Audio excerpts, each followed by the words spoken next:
Fala galera, beleza? Olha só, gente. Olha, veja bem, tranquilidade nesse momento.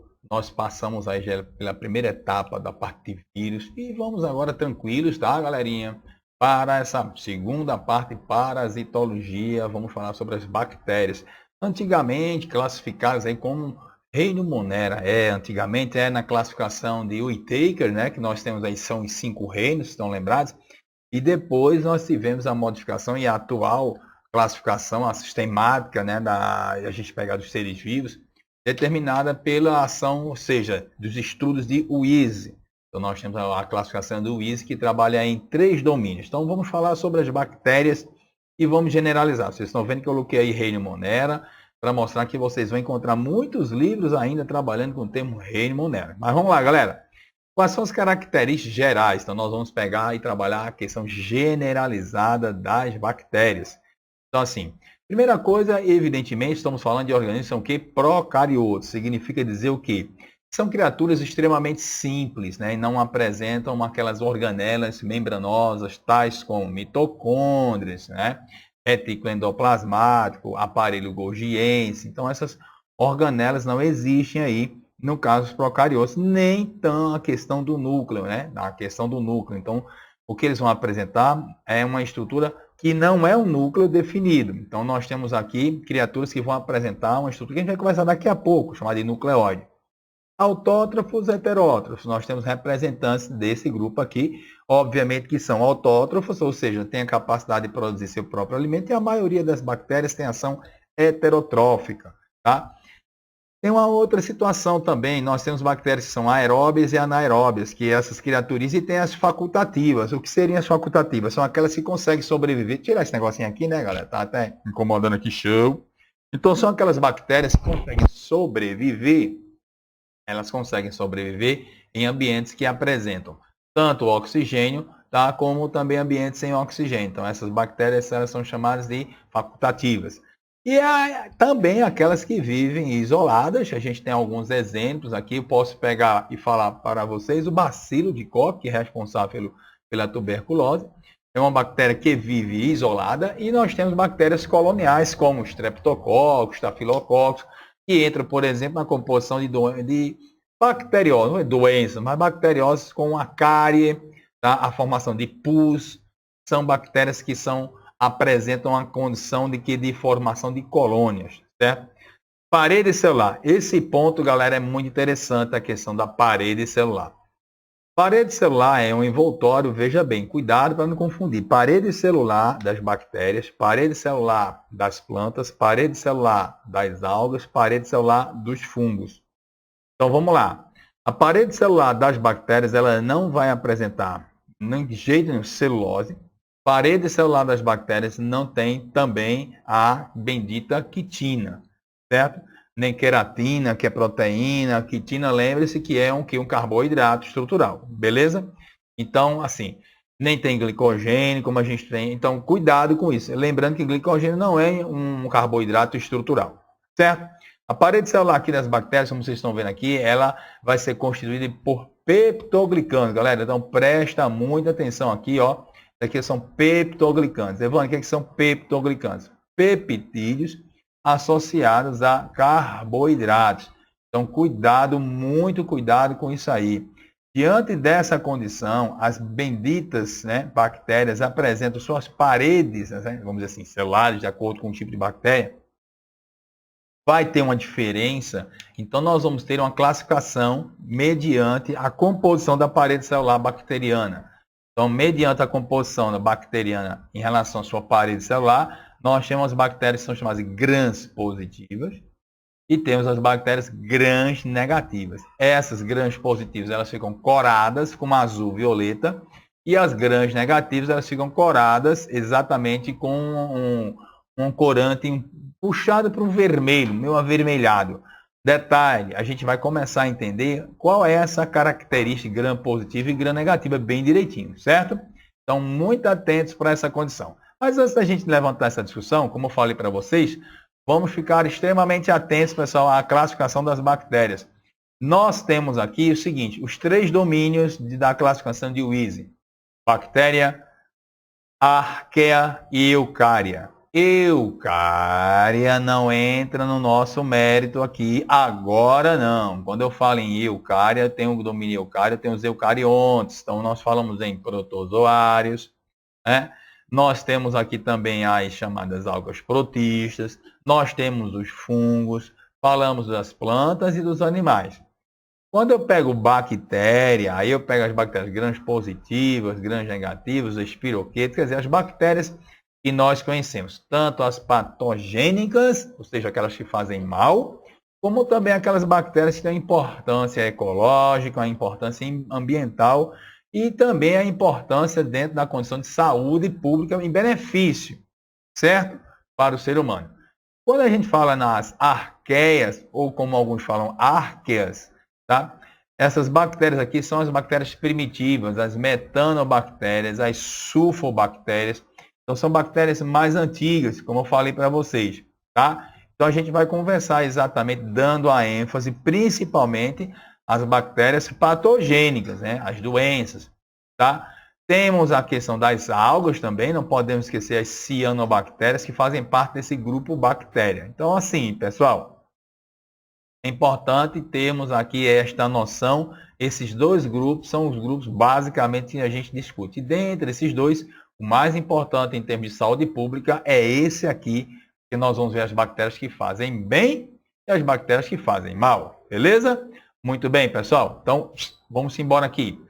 Para entender bem, veja bem, essa primeira aula sobre bactérias é uma aula para a gente entender as características, que é uma noção geral. Vocês viram que eu ainda não falei sobre o que é gram-positiva ou gram-negativa, então fiquem atentos a isso aí, tá bom?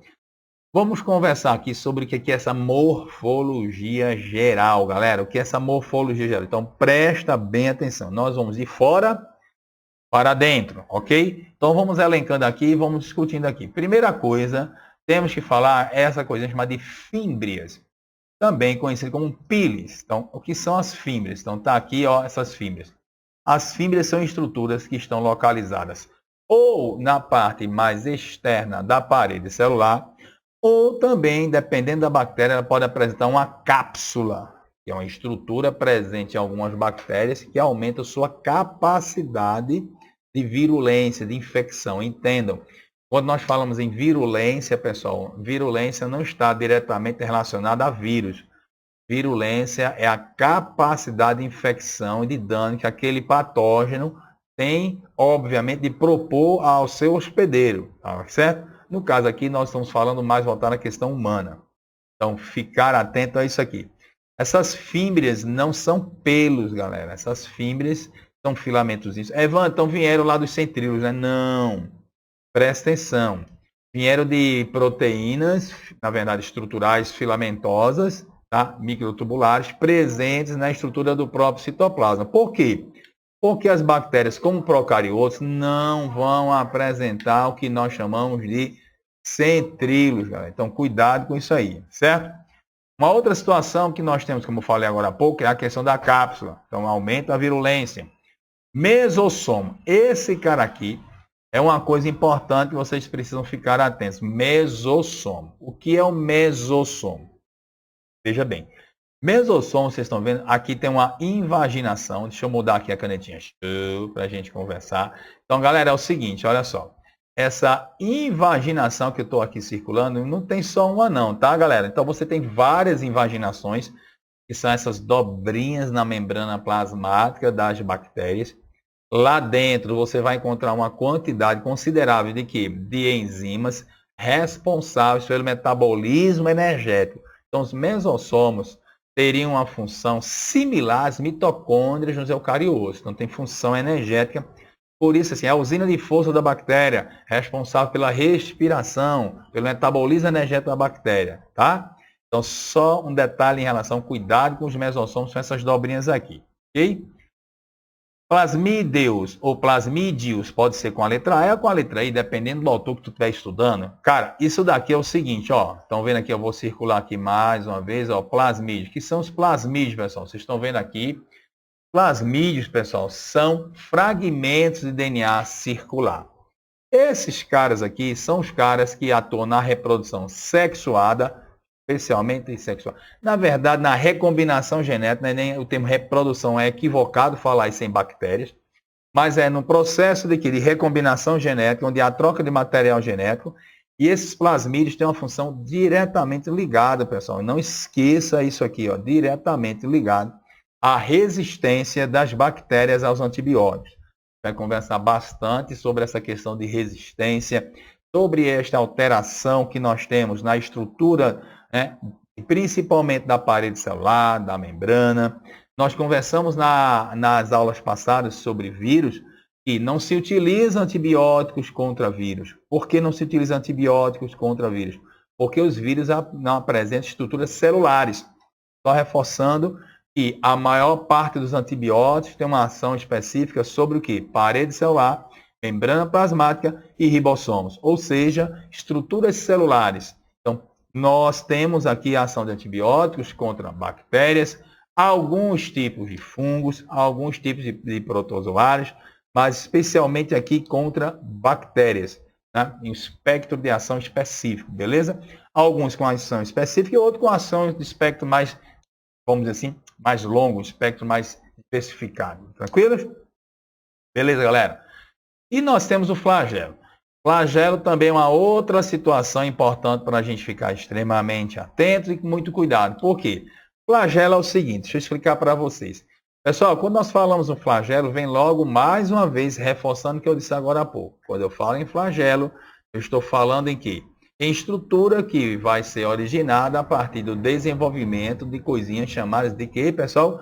Centríolos.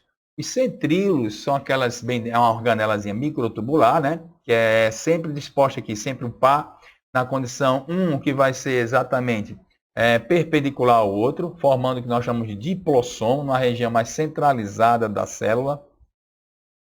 Essa estrutura vai ser importante para a formação de cílios, caso aqui nós estamos falando dos cílios, dos próprios, analisando a estrutura, por exemplo, humana, os cílios que nós temos na formação da parede traqueal, depende dessas organelas, das células que revestem, então tem essas organelas que formam cílios. Os cílios dos próprios protozoários ciliados, o flagelo do espermatozoide. Então, galera, presta atenção. Eu estou falando em um organismo que não apresenta o que nós chamamos de quê? De centríolos. Então, como é que serão formados esses flagelos? Flagelos bactérias, lembrando que nem toda bactéria tem flagelo, nem toda bactéria tem flagelo, mas aquelas que apresentam flagelo, esse flagelo, ou flagelos, porque temos bactérias que apresentam mais de um flagelo, são bactérias que têm seu desenvolvimento flagelar a partir de algumas proteínas do citoesqueleto. Sim, galera, bactéria tem citoesqueleto, sim. E aí nós sabemos que existem os microtúbulos, especialmente tem uma proteínazinha chamada de tubulina, tá?